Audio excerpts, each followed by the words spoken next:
देश की राजनीति का केंद्र बना हुआ था बंगाल, पूरे देश की नजरें टिकी थी और उसके बाद अब ममता बनर्जी ने फिर से बंगाल की कमान संभाली है। तीसरी बार मुख्यमंत्री पद की शपथ ली है और तीसरी बार बंगाल की सीएम ममता बनर्जी बनी है। तो यहां पर ममता बनर्जी ने तीसरी बार बंगाल की कमान संभाली है। तो शपथ ली उन्होंने और तीसरी बार मुख्यमंत्री पद की शपथ ली। तो तमाम अटकलों के बीच ममता बनर्जी आखिरकार तीसरी बार बंगाल की मुख्यमंत्री बन गई। तो कड़ा मुकाबला था, लेकिन बड़ी संख्या में उन्हें बहुमत मिला और तीसरी बार मुख्यमंत्री पद की उन्होंने शपथ ली। उम्मीद ये भी जताई जा रही है कि 6 या 7 मई को मंत्रिमंडल विस्तार भी हो सकता है। तो ममता बनर्जी ने बंगाल की कमान एक बार फिर से संभाली है।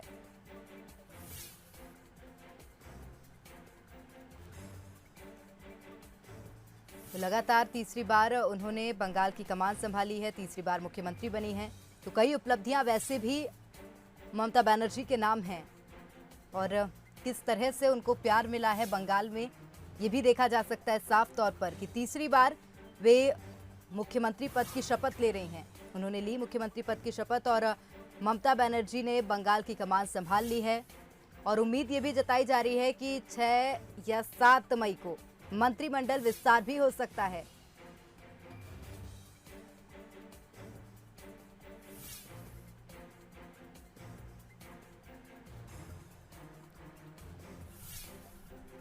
तो कड़ा मुकाबला था बीजेपी और टीएमसी के बीच इस बार बंगाल में और हालांकि उपलब्धि बीजेपी ने भी हासिल करी, लेकिन एक तरफा जीत यहां पर तृणमूल कांग्रेस की हुई थी और जो बीजेपी पिछले विधानसभा चुनाव में 3 सीटों पर सिमट कर रह गई थी, वो इस बार 75 से भी ज्यादा सीटें लेकर आई है। সকল মামাটি মানুষের পরিবারকে আমাদের ধন্যবাদ, কৃতজ্ঞতা, অভিনন্দন ও সালাম জানাচ্ছি এবং সারা ভারতবর্ষ জুড়ে, সারা পৃথিবী জুড়ে অনেক মানুষ আছেন যারা বাংলার ইলেকশনের দিকে তাকিয়েছিলেন, তাদের সকলকেই আমাদের ধন্যবাদ, কৃতজ্ঞতা জানাচ্ছি।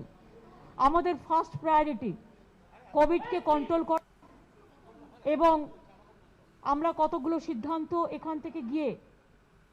तो चलिए, ममता बनर्जी ने धन्यवाद दिया है बंगाल की जनता को और उन्होंने साथ ही शपथ लेने के बाद ये भी कहा कि मेरी फर्स्ट प्रायोरिटी कोविड मरीजों की देखभाल होगी, कोविड मरीजों की चिंता करती हैं वो और उसको लेकर अब कदम उठाएंगी। तो महत्वपूर्ण काम भी अब उम्मीद जताई जा रही है कि बंगाल में किए जाएंगे कोरोना को लेकर। हालांकि बीते दिन देखा गया था, चुनाव हुए थे और 2 मई को नतीजे जब आए तो तृणमूल कांग्रेस एक तरफा जीत के साथ ममता बनर्जी यहां पर तीसरी बार मुख्यमंत्री बन गई हैं।